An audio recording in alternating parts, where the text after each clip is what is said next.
To get rid of those pesky ads, request stories, listen to unlisted and bonus episodes, and to chat with the gang, support us by clicking the description link. Let's see, we've got Shramarama, Lauren, Alan, and Ashley here so far. So, what is up, everyone? This is the Talk Murder Me podcast. We record episodes every Saturday, live stream 1 p.m. Eastern Standard Time. I put out episodes every Tuesdays and Thursdays at 9 a.m. Eastern Standard Time. And I want to give a shout out to our sister podcast, Among the Dirt and Trees. You can find that in the link below. And our good friend Brienne. Mm-hmm. She is an excellent storyteller. So it's her, and I produce the podcast for her, but it's her telling a story, a true crime story that occurs out in nature, so camping or whatever. It's very unique. And she does a lot of witchcraft cases too, which is really cool. Ooh, I love those. Yeah.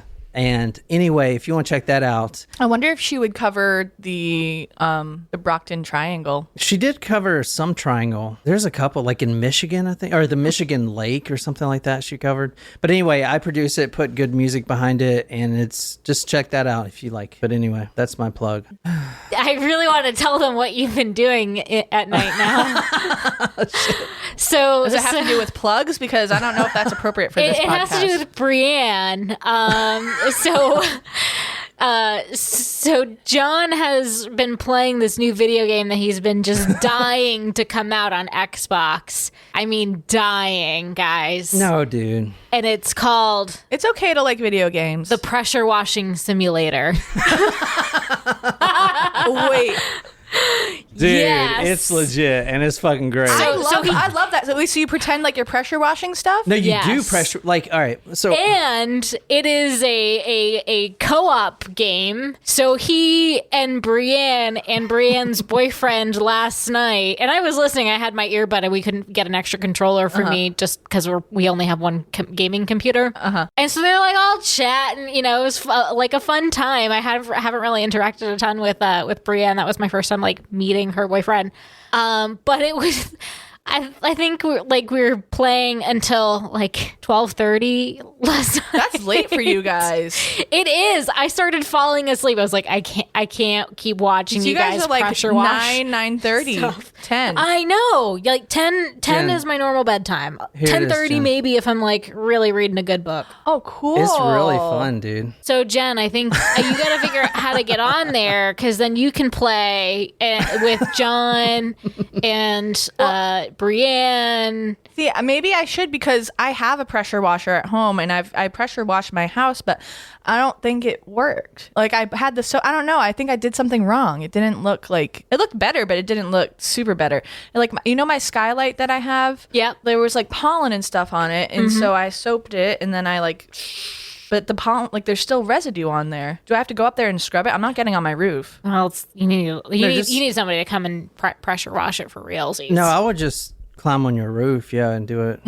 You do. And then I'll end up in the emergency room again, and then I'll tell you. Because that's something where I may not recover from. Let's not that was so bizarre. I could not believe. I wonder what it is, because you've mowed the lawn. Like, it's not like it's something different. No. And it's, I don't know. Unless I got bitten by something that I haven't been bitten by before. Yeah, but wouldn't like that site get swollen and puffy first versus like your ears and hives on your arms? Yeah, which is why I thought maybe it might be sun poisoning. But it was at 6:30 at night. Moon poisoning? I don't know. The moon wasn't out yet.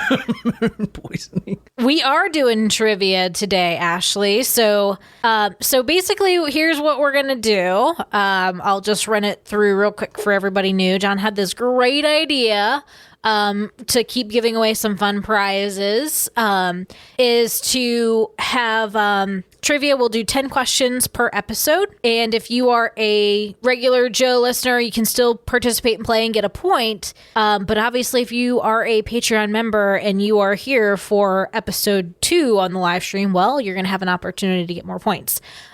So we'll have first to 10 points, or whenever you get to 10 points, You can either have an Amazon gift card or pick from your loot of prizes if you are a Patreon member. Yeah, Also- and I will I will say that we are doing 3 episodes today, and we're going to continue the trivia in all 3 episodes. Unfortunately, we're only doing 1 public episode, so you know what that means. So you got to be a Patreon member if you want to win big. That's fucked up. No, that's totally fair. So No, he looked at me the way he looked at me when he was like, so you know what that means? I'm like, no, what does that mean? You're very dancey today. I know, I feel good. I'm glad. We got new cameras. Yeah. I We can each zoom have our in. own I now. can zoom in. Oh, here's Nicole. Stop. that. Look, Are you Stop poking her. I was trying to poke you.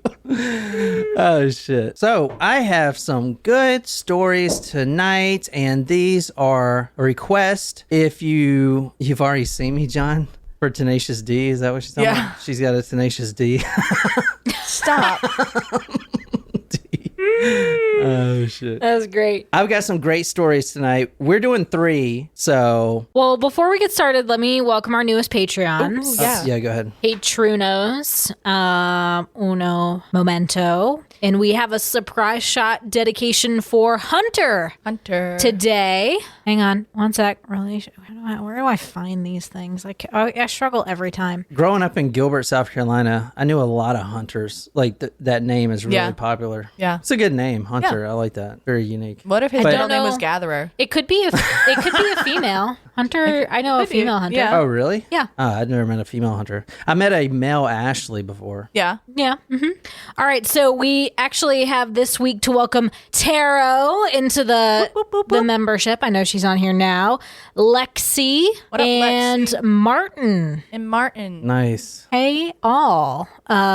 This is great. Fantastic. So all right. So Hunter had a very specific request for us today. So we're gonna do that for her. All right, let's do it, man. Yours is behind you.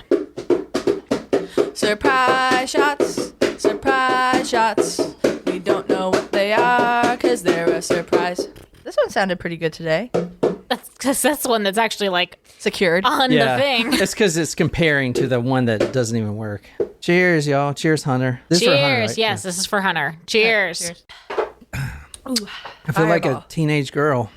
That was not Goldslager. Well, it was Fireball. Fireball's the new Goldslager, I think. Isn't it? Yeah, I would say Fireball was like got crazy popular Oh, yeah. like 10 years ago, man. Yeah. All right, you guys ready to get started? I got some great episodes, man. I'm super excited. This is a request, so when you figure out what it is, be sure to claim it. And we do take requests from our supporters. You can do that on Discord. All right, tonight we are going. This is a story right here, man. Holy shit! This story is going to give you some mad anxiety. Oh, no. All right, we are starting September 30th, 1978. I'm going to show you the Google Earth, but if you want to tell me where this is. The middle of nowhere. Yeah, no shit. This is California. Oh. We're actually going to Stanislaus County. Stanislaus County, but more specifically, we're going to I-5, which is this big-ass interstate. We've Oh, heard a yeah. lot about the I-5. Yeah, we did The a... I-5, the 405. Yeah. So this interstate, as Jen said, is out in the middle of damn nowhere, but it's still a highway. It's a 2-lane highway. There's a lot of traffic here. But you see that to the left, there's some farmlands and stuff like that, but to the right, it's mostly mountains. So this is about where the spot we're going to right now. It was about right here. And you see, anyone could just pull off the side of the road, and ain't nobody in tarnation gonna see what they're doing. Yeah. So- Well, like very like desert-like over there. Oh, yeah. Yeah, and I feel like even if you did see someone pull off to the side of the road, like that's the type of area where you're like, that's none of my business. I'm going to keep going. Desolate as hell. We're going to 8 a.m. Keep with me because this is going to get a little crazy. Only a little crazy? Yeah, a little crazy. Okay. September 30th, 1978. It's 8 a.m. in the morning. Early. Still a lot of traffic. A lot of cars went by this incident that happened. Only one stopped. Like the Good Samaritan. Yeah. which is always what, and I'll get to this later, but it's literally always the elderly couple that stops to help the injured, you know. Anyway, 8 a.m., there was a woman walking down the highway. This is her right here, if you can describe her. Young, I'd say maybe like late teens, early 20s. Yeah, I was going to say that too. Dark hair. September 30th, 8 a.m. in the morning, this girl, 15-year-old girl, Oh, damn. Mary Bell Vincent, who you just saw, and I'll put the photos on talkmore.com. Courtney says she knows the story. Don't spoil it. I do love it when people it. figure it out right away. Yeah. Do not spoil it. Do not spoil it. Calschwitz. Oh, my God. What the fuck? No way, yo. Google Maps named it that. Oh, No, someone on Google Maps. That's funny. Fucking. Wait, you met her, Shramarama? Holy shit. the All right. story? Wow. All right. No more. I love that. I love it when Okay, those no girls more. No more giving away hints. All right. 15-year-old Mary Bell Vincent. She is stumbling in and out of the lane, Walking walking on a busy freeway. on 8 a.m. in the morning. It's pretty busy. There were several cars that had passed her. Yeah. And But like she, if you see someone that's like weaving in and out, walking. well, it's not that it just wasn't that she was weaving. She was very zombie-like in her steps. She's stepping where you know, in those horror movies where they don't pick up their feet all the way. And Like they're just- schlepping. Schlepping. Is that what it's called? Sliding and stepping? Oh, I don't know if that's why it's called that. I don't know. Schlepping. That's just something that my parents. Schlep, yeah. Floppy. Yeah, floppy. Good adjective. No. We're doing trivia question number 2. So, Amanda Lynn got that point. So. Well, it kind of works. So anyway, 15-year-old Mary Bell Vincent is in and out of the lane. She is clearly distraught. Not only is she swerving in and out of the lane, just walking, her eyes closed, making these noises, like you can't even hear her. Like Tina. Yeah. What did she do? I almost wore my Tina shirt today. Ah, damn. Did you guys watch the movie? Yes. Yeah. I haven't seen it yet. We made a whole night out of it. It was Aw, fun. like a little date night? Yeah, we got burgers from Boxcar Betty's, and then we got some Raisinets because that's John's favorite candy. Why is he blushing? And we were both wearing our Bob's Burger shirts. It was great. That's adorable. I think that was the night that I ended up in the emergency room. That is also adorable. D, my left boob is named Floppy. The right one is Sloppy.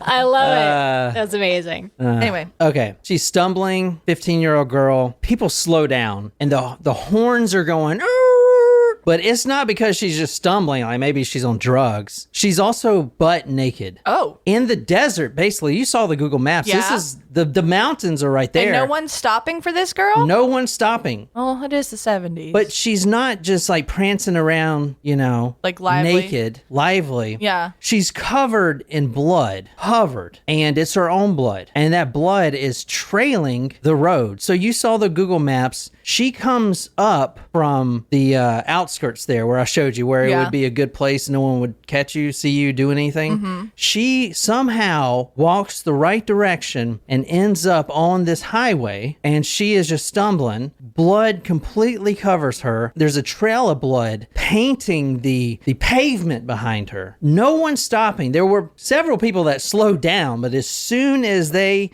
noticed what was really going on, they sped off. All right. An elderly couple stops, and this is always the case in these episodes. Every case we've done is always the elderly people, the elderly couple. You know, Herbert, stop your car and pick up that poor lady. It's true. So we need to thank our elderly people, seriously, because if it wasn't for them, this would have went a lot differently. They pull over. The male gets out, the elderly male, looks at this 15-year-old girl. Now, they don't know what's going on yet. She's naked and she's got blood on her, but they don't really know the details. They're just like, are you okay? Are you okay? And then both of them in sync, both the husband and wife, they see what is going on, and it strikes their eyes like a bolt of lightning. Mary, 15-year-old Mary, has been walking like this the whole time, stumbling. And for you guys on podcast, I have my hands up, kind of like I'm raising a dinner tray, stumbling in a state of intense shock. Her arms that are raised up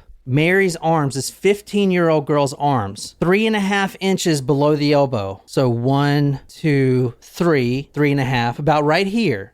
That's 3.5 inches. This 15-year-old girl, stumbling naked with blood all over, 3.5 inches below her elbow, hacked off both arms. No. Completely severed, missing. She's holding them up like this. She is in an intense state of shock. Oh, yeah, I'd say. She is walking, barely, zombified. And the couple, they can see, if you've been to like anatomy class and stuff, you've seen like the cutout diagram of an arm. Yeah. And you see the bone in there and it's white and you can kind of see the there's little two bones in the crevice. forearm. Yeah, exactly. So they see those two white circles and then they see the capillaries and everything. They see that right there. And luckily, they throw her in the car, obviously. Now, if you want to, can you read the first one? Oh, yeah, hang on. She is basically at this point walking barely. It is a body that has no blood in it at this point because all that blood is behind her and in the mountains and on the dirt. All that blood is gone, is not in her body. From the Sacramento Bee, October 18th, 1978. On September 29th, Mary was found wandering naked near I-5 near Modesto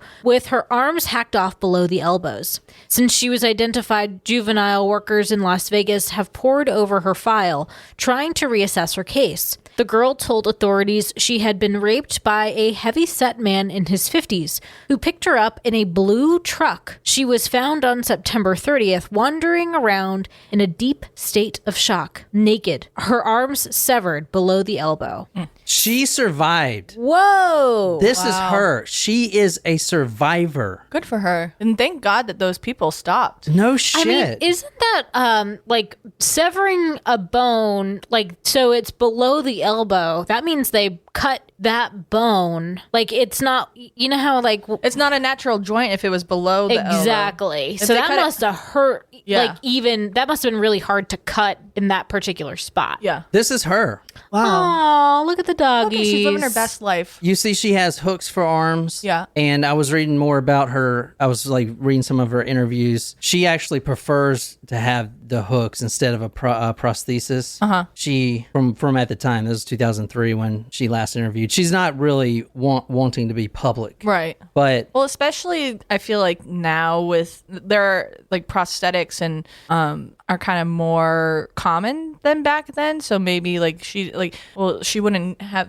the need to be out in the public either because Yeah. like it's not like she's a 1 in 800 like person who has a prosthetic on their Yeah, her. no, you you're know right. you know what I mean, like I don't know. well, she is an artist now. Oh, And that's why you saw that one picture of her painting. The interview that I read from 2003, I believe, said she was struggling. She financially, obviously, because I mean, you got two hooks. You know how many? She can't do obviously admin work, stuff like that, or whatever. But she is, from last time that I saw, she is trying to make it as an artist, and she is still alive. So Wow. that's awesome. Yeah. I'm glad to hear that. Shrama Rama from live chat says, quote, when I met her, she still had the hooks. It was about 14 years ago, end quote. So that's pretty crazy. So you said you were her neighbor? No, she Shrama? knew her neighbor. Oh, knew her neighbor. What was her attitude like? I mean, I feel like she has a really good attitude. Obviously, she survived. And if you start the story from when it happened, you'll see that she is an advocate and she was talking in all these schools about what, right? Hitchhiking. That's how she got out there, as we'll get to. Oh. But so this story specifically is only going to be about her and like her life growing up and stuff like that and why she was hitchhiking, stuff like that. And then we're going to go back at the very end. We're going to go back to the van that dumped her out. Okay. And that is pretty bad. A fisherman named Michael Henry actually found her arm, one of her arms. He was casting a line into the San Francisco Bay near Oakland Army Base, and he pulled out one of the forearms, either right or left. I can't remember. Is this shortly after or like? Yeah, this is like 2 weeks after. Oh, okay. Which means what? You didn't see any San Francisco Bay around that highway. That means somebody threw it in there. Yeah. At that point. Also, I mean, even if it wasn't in the San Francisco Bay where they threw it, they could have thrown it in any other waterway for 2 weeks. It could have traveled. Yeah. This is important. Her name is Mary Vincent. We're going to go through her story. How did this 15-year-old girl with a great family growing up, and here's her photo one more time. How did this girl right here end up in this situation? Well, it was the 70s. Yeah, 1978. Hitchhiking was common. Yeah. Maybe she wanted to go to like a concert or something with her friends. At the time, she didn't want to be called Mary Vincent. She wanted to be called Maria Vargas. Oh, was Now- she a runaway? Yes, she is a runaway. She was a runaway multiple times. Her mother was a Las Vegas blackjack dealer. And she said that her daughter was a, quote, sweet girl who was too trusting and always believed that nobody's bad. Most runaway stories we cover, there has been some abuse or emotional something going on. You have to ask her why she was a runaway, but from what I'm gathering, it was because she was a middle child. And there's like a thing with Middle that. child syndrome? Yeah, exactly. But you'd have to ask her. She actually ran away right before she finished 9th grade for the first time. She has this belief, this false belief as a 15-year-old girl growing up in Vegas. They were living in Vegas at the time. This false belief that the world is inherently good. Like, people are good. They always do the right things. Kind of like, kids have that today. They're fearless type of shit. You could call it fearless. You could call it naivety. You could call it just a overall positive, overreaching outlook. People are coming in with titles here. Yeah, Natasha had a pretty good one. What was it? The disarmed hitchhiker. Like that play on words. See, they really do know me. I know. Hacked up hitchhiker is a good one too. I like it. Also worth noting, she's really good at opening beer cans. Shramorama said. Oof. Well, I mean, hey, Shramorama has met her. Do you so. still have?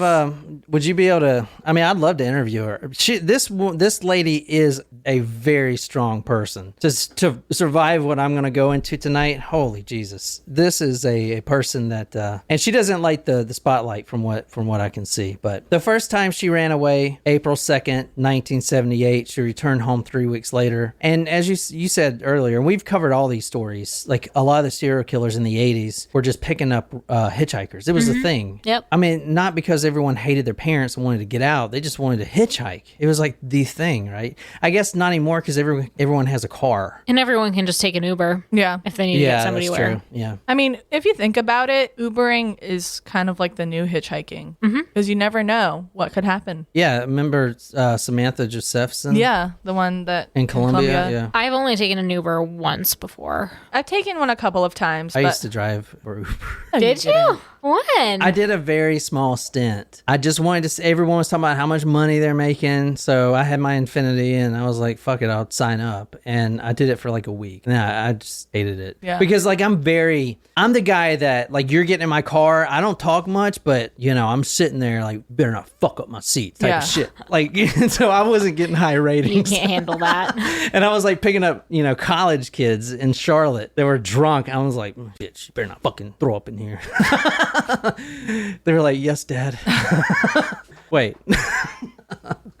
All right. The first time she ran away, April 2nd, 1978. She returns home 3 weeks later. April 25th, runs away again, returns home May 8th. Now, her family situation is pretty good. It's a very large home. So they're sharing space and stuff like that. I believe their house was like 1,800 square feet, and there were 7 siblings. So pretty big home, or pretty big family for a small home. Yeah. No abuse, nothing. Her family, very loving, very caring. So in this episode, like I said, we're kind of going through how the media, because I use old newspapers to do my report. So when the incident happens, I go by year up until the last I can find her. So this is the story presented as in the newspapers. Okay. Got it. Yeah. From the words of Mary Vincent, survivor, I left home to save my life, Vincent said. It wasn't to seek wild times. I didn't know anything about the world or the opposite sex. Yeah, and real quick, like we got 3 cameras now. Jen was kind of worried about the view. My And then we can fix it still, but Yeah. Make it flattering. The ring light looks good. the camera just came in today, literally an hour before we started I'm this. trying to be more confident too. And I just wanted to You say, should be. I want to. I just want to say thank you for our supporters, man, because we wouldn't be able to get, even though we bought it, like, I was lowballing every motherfucker on eBay. Please, someone give it to me. Oh, you want $600? Will you take $150? It's like, fuck you, man. Yeah, you're the bidder I hate on eBay, actually. I'm like, Okay, fuck, $175. Are you fucking shitting me? yeah, that's when I just hit the decline button when they come back a second time. Dude, fuck, we gotta Nope. We ain't rich up in this piece, man. That's for sure. All right, she was the middle child in a large family, seven siblings. The parents were so concerned that every time she ran away, they filed a missing persons report, which if they didn't care, they wouldn't do. Her grandfather was willing to let her live with him, and the last time she ran away, she did stay there for a little bit, but according to her, it just wasn't working out. The family was in Vegas for 7 years. If you want to try to guess what nationality the mother is, and you can tell what nationality she is as well. Is she Vietnamese? Pretty close, yeah. Yeah, no, that's Good, really good guess. Yeah, it's a really good guess, yeah. Yeah, she's Filipino. I But love the Filipinos. They're such a kind people. That's what Lauren is married to a Filipino. oh, I didn't know that. I thought she was Swedish. We were talking about all the food that one time, remember? Yeah, have you guys ever had lumpia? They're like little. They're like egg rolls, Yeah. and you serve it with like a sweet chili sauce. It's so good. They have been in Vegas for 8 years now. The father was a slot machine mechanic, and the mother, Lucy, from the Philippines, she met her husband, Herbert, when he was in the Air Force. So you were close. I mean, I don't know how many guys, I guess guys brought home Vietnamese women, wives. Yeah. I think there was an influx of Vietnamese in American marriages, I think, during that time. Well, because the Americans were over there living in, Large enough home. I saw it was 1,800 square feet, but it was zoned That's to bigger keep than my house. horses. Is it really? Yeah. How big is this house? About the same? This house is like 1900 square feet. Oh shit, okay. Now her school, she had a nice school. I'm basically going on like why she would run away. But she was a quote nice quiet girl with an attendance problem. She went to a really good school with a pool and a tennis court and everything else. So she was truant. She was what? Truancy is when kids don't come to school. But so you probably see that. So A lot. But a lot of those kids, do they have good childhoods? You can't really generalize because sometimes it's a family issue. Sometimes it's the kid and the family doesn't really know how to motivate them to get them to school. Sometimes it's maybe they live with a single parent and their single parent is working and the kids just don't come to school. There's so many different reasons. Like you can't really generalize that.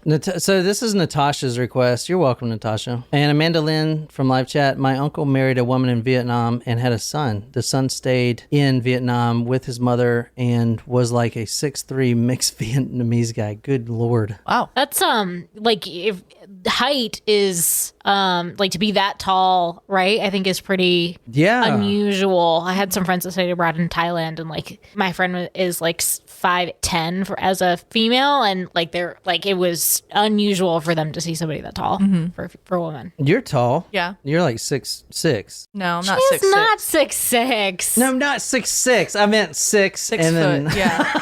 6'6". Like, wow, Jen, you are tall. From the words of Mary's counselor, it's a close, strict, loving, caring family. The parents tried a lot of methods to control. She apparently couldn't live under this, and she split. I think Mary wanted to grow up too fast. She was in a hurry. She was sure she knew what was best for her at the ripe old age of 14. All right. So, and we're about to go to the van right now. Back to the van. That's where she was at before she started walking. But basically, she was, she just wanted to run away to see the world, basically. She thought everyone was good. But however, walking down the interstate naked with your arms hacked off, she immediately saw that not everyone is good. You have to be an incredibly demented person to do that. So we're going back to September 29th, 1978. We're going back to the same highway as we were on Google Earth, I-5. This time we're in the back of a blue van. The guy that did this to her picked her up like a hitchhiker, just picked her up. And if you think about how she was discarded when she left the van, it's almost like trash on the interstate, because like a McDonald's bag or a Pepsi bottle. Think about it. The hacker, the mad hacker, hacks off this young girl's arms and doesn't think twice about it, doesn't try to make sure she is dead or anything. Well, I mean, because you can't really do much for yourself if you have no, like, first of all, you've already lost a lot of blood. And, like, if you're going to be in a state of shock. Like, yeah, but he didn't even try to put her out of her misery. It's just like, well, that's hacked evil. Him off is evil. Yeah. Just threw her out like trash, like, oh, the animals will take care of this. Yeah. That's what she was. That's what, I mean, so keep that in mind when we go over who did this, because he was caught. Good. So you're Mary, Vincent. How do you survive? How would you survive this if you were her? Think about that. She said to the media, quote, how she survived was, I concentrated, I meditated and pretended like I was dead. Then he leaves, and then she talks about how she had her hands up. She didn't have a tourniquet. Even if she did have a tourniquet, she can't put it on, you know? Even if there was a shirt there, she couldn't put, you know, like, there's no way. Yeah. So Mary Vincent was hitchhiking. This blue panel van pulled up. The man was older and looked all right for a 15-year-old girl. This is the man right here. He was caught. He is the one right here on the left. Oh, no. I mean, I guess maybe back then. No, I get bad vibes from him, but we're also sitting like almost 45 years later.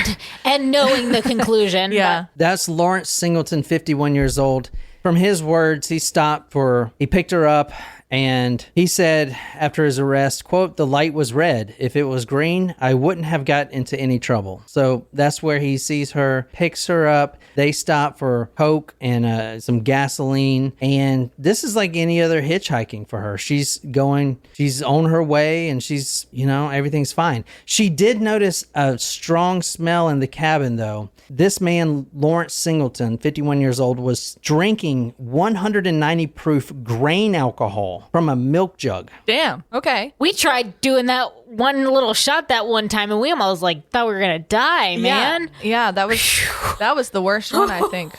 Other than all the congealed stuff like that, that burned my throat. Also, I want to go back to say, like, if the light was green, he wouldn't have gotten into any trouble. So, like, you just, like, I don't know, that just bothers me. I don't know. Just that mindset is like, well, I guess the light's red, so I could pick her up and then, you know, hack her arms off. Like, but if the light was green, he like wouldn't have then at that point. But we don't know if he would have done it before or if he's killed again or anything. 190 proof grain alcohol from a milk jug. He has to pee. They're driving along. Everything's fine. She falls asleep at one point. He wakes her up. I got to stop over inside the road. And you saw the highway. It's like, where are you going to stop? Literally nowhere. He pulls off the... like in Rat Race. I'm prairie dogging it. God. Oh, God. I hate that part in the movie.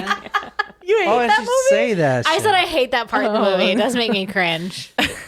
It was appropriate for the comment. Did you ever get your toilets installed? No, I haven't even bought new ones yet. Oh. They both get out of the car because she has to get out, I guess, and relieve herself. But more importantly, she has to tie her shoe. Her shoes are untied. So she's out of the van. She's stretching her legs. She bends over, kneels down to tie her shoe. And then she sees, quote, one big fist coming down at me. Oh. End quote. He throws her into the van. She's pretty much not unconscious, but she's in that state of what the fuck? Yeah. He throws her into the van, ties her hands up. So you think about it, like why would someone cut off the forearms? Her hands are tied up. He forces her to drink this grain alcohol, just shoves it right down her throat. And doesn't alcohol thin the blood too, which is even more dangerous? I mean, I don't know. Anyway, he's also drunk. At one point, he goes unconscious, and that's safe. He ties her up, and then she passes out, and he rapes her several times. Mary remembered being pulled from the van and him telling her again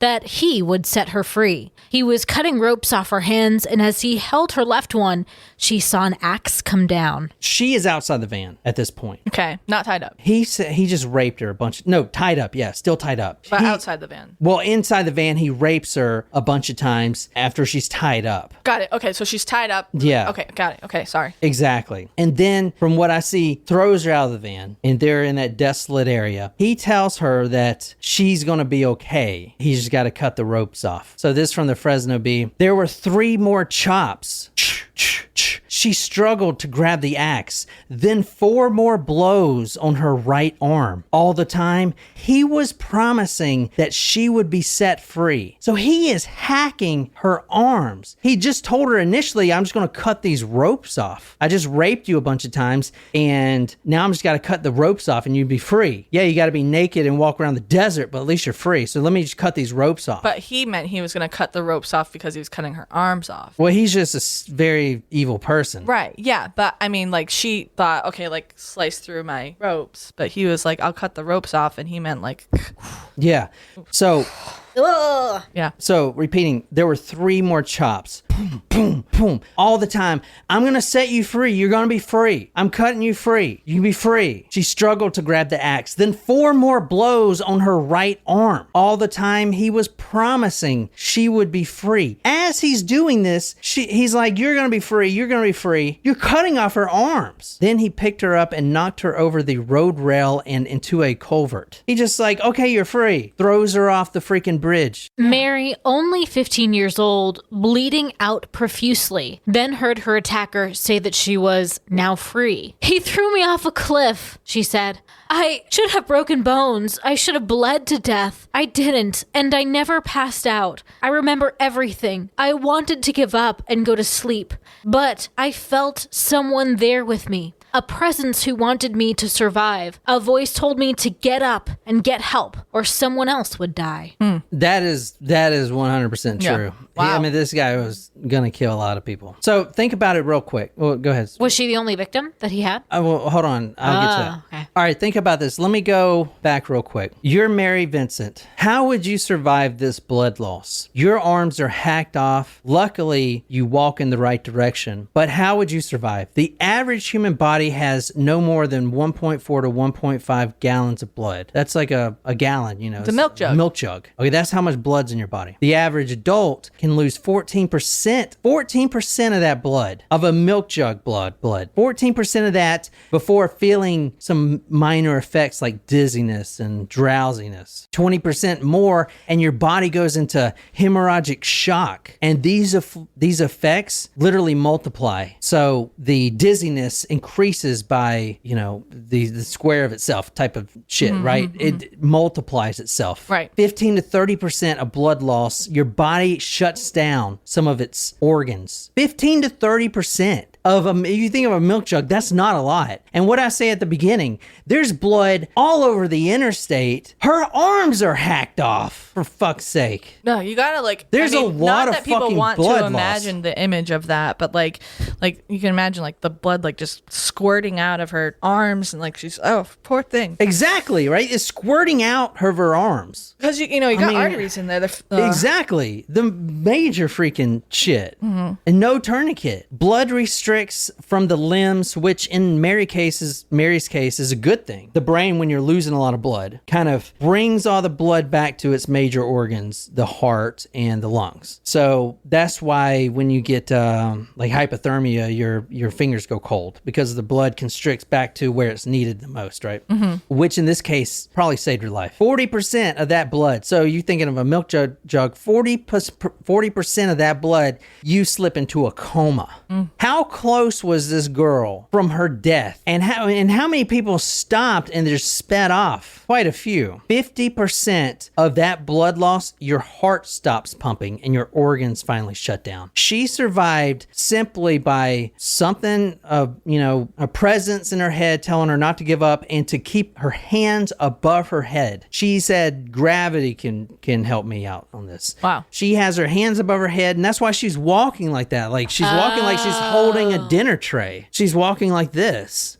But she Smart. is I said 20% of blood loss. She's in a state of shock. Yeah. She's already in shock. Well, yeah, because this lady is already in shock. Yeah. I can freaking imagine what she was going through, man. Right. I cannot imagine what she was going through. Fucking horrifying, man. There is one particular part that Lauren was saying about something that she did to stop the blood. What did she To do, help Lauren? stop the blood. He said that she put the stumps in mud Oh, okay. to help stop that. I don't know Shit. if that you came across that. I didn't but see Lauren that. was like, wow. I didn't see that in any of the newspapers I did. I pulled a lot of newspapers. That's, I can believe it. She did quite a few interviews. So that was probably one that I didn't see, but yeah, shit. That's a damn good addition there. Mm-hmm. Shit. How far away? I know it looked like that was in the middle of nowhere. This is the guy that they caught. Lawrence Singleton, 51 years old. Fucking crazy. How far away were they from a hospital when she was I'm not picked up? sure. I couldn't even find. All I found was the county is the closest I found, and this was 30 years ago. So it was in Stanislaus County, but I'm not sure. It didn't look like a hospital was any. I mean, hopefully they kind of tourniqueted her arms, and there's stuff you do with shock victims. Yeah. Anyway, so that's the guy they caught. Let me tell you a little bit about his words. He says they were, and this is completely fabricated. He didn't think he was going to get caught, and he just spattered out this shit. He said there were two other hitchhikers in the van, a Pedro and a Larry. These guys were never found because they were never there. And Mary said it was just him. That's like the two most random names. Yeah. Oh, Pedro. They're not going to find a Pedro. Like, what the fuck? Pedro and Larry. He said that she, quote, had sex with him, Lawrence Singleton, and Larry, but refused to have sex with Pedro. So he's saying that she was a prostitute. She's not a fucking prostitute. This guy is a merchant seaman, Lawrence Singleton, 51 years old. He said, and someone said they blamed a traffic light. Yeah. But in the paper, I should have put this image in there, but it says Singleton blames alcohol. So he says he doesn't remember anything. He was in a drunken stupor. He, quote, blacked out from excessive drinking, woke up, and Pedro was driving the van, and he didn't know where the girl went. He said initially he picked up a, quote, young, dark-complected female hitchhiker, and then the two other hitchhikers, and they were headed south on Interstate 5 towards LA. He said he paid this girl $60 to have sex. They drank vodka and blacked out. He woke up, the girl was gone, and then the two, Pedro and Larry, were driving his van to San Francisco. They never found either Pedro or Larry. He woke up and Larry said, quote, she had her hands in the till and went on to LA. That was a complete lie, what he said. Mm-hmm. So he was arrested for 7 counts of attempted murder in the first degree, kidnapping, rape, sodomy, forced oral copulation, and mayhem. How many years do you think he got for this? 50. If the jury would have decided that Lawrence Singleton would have used a, quote, deadly weapon in the course of the kidnapping, end quote, he would have gotten the death penalty. So, and I was thinking about this. If he would have kidnapped her with an axe or a gun, in this case, there was an axe, right? Right. If he would have used that to kidnap her, he would have gotten the death penalty. But he didn't do that. Because she got into the car willingly, right? So instead, for hacking off this 15-year-old girl's arms, he receives 14 years and 3 months, and he serves 8 of those and gets out on good behavior. She's about to fucking... Oh, shit. But don't worry, he's changed. Okay, let's finish this one up. We're going to 1997. This whole time, poor Mary Vincent has been worried that Lawrence Singleton's going to come back and finish the job. Well, yeah. And then 8 years later, he gets out. All right, this is his house. It's a converted army barrack. He was, and we're going to talk about this in the next episode here. But he was actually booted from every city he tried to. He couldn't go back to his. Oh, such a shame. He was registered as a sex offender, was he not? No, he wasn't, because that law was passed, I believe, in 1995 or something. So it didn't apply to any crimes before that. That's a good question. Okay. 1997. Singleton has been out, what is that, 10 years? Yeah, 10 years, I think. 9. 9 years. 9 since the incident. It was. Yeah, 9 since the incident. He's now... No, wait, did you say 97? 1997. So the thing happened in 1978. 19 years. Wait. Whatever. 1920, fuck. 19 years. Who the fuck knows? Math is hard. February 19th, 1997. Singleton is living in Tampa, Florida. His family lives down there, and he's basically living off welfare. So this man went on to have a family after? No. His his ma and pa and stuff. Oh, okay. Living in Florida, Tampa, Florida. Okay. So I showed you his house. His house is actually nice. He kept it really nice, and none of the neighbors knew what he had done because this is in Florida, right? That happened in California. No one really knew what he had done. They just knew he was kind of an old, grumpy old man. Yeah. But he kept his home meticulous. Nice, right? He was living in Tampa, Florida. As I said, this February 19th, 1997. This is late at night. This is another event. Late at night, a house painter named Hitson, Hitson, was painting his carport. Ashley commented she loves the carport, so I think it's funny that that's actually featured in this story.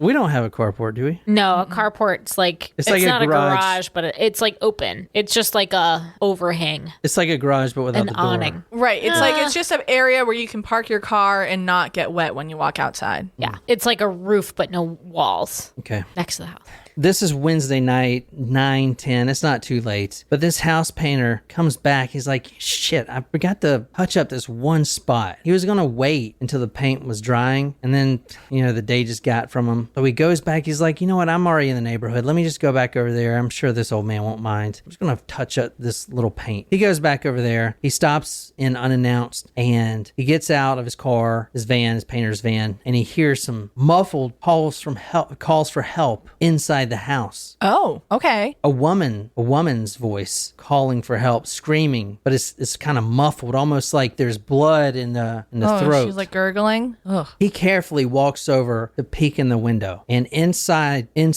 Lawrence Singleton, the mad hacker that 20 years before hacked off this 15-year-old's forearms. He is on top of a woman. They are in the kitchen. They are on the floor, on the linoleum floor. He has a large butcher's knife in his hand, and he is repeatedly stabbing this woman. No. And this woman is squirming to get out. Yeah. The police find, when they get there, there's cuts all in the linoleum. Some of them had went through her body and hit the linoleum. Others, she just evaded because she was squirming. The next thing is documented, and we're going to go through the sources because this is insane. Not even breaking his rhythm of methodically stabbing this woman. He looks over at the window because that little painter, the one that came to touch up his carport, is peeking through, his eyes wide open. Oh my God. Not even breaking the rhythm of the stabbing, Lawrence Singleton looks over and makes eye contact. The painter said he had, quote, glassy-eyed. Lawrence Singleton stared directly in that painter's eyes and then continued to stab the woman. Oh no, I don't like that. So we're going to talk about that in the next episode. Oh. What? Fuck.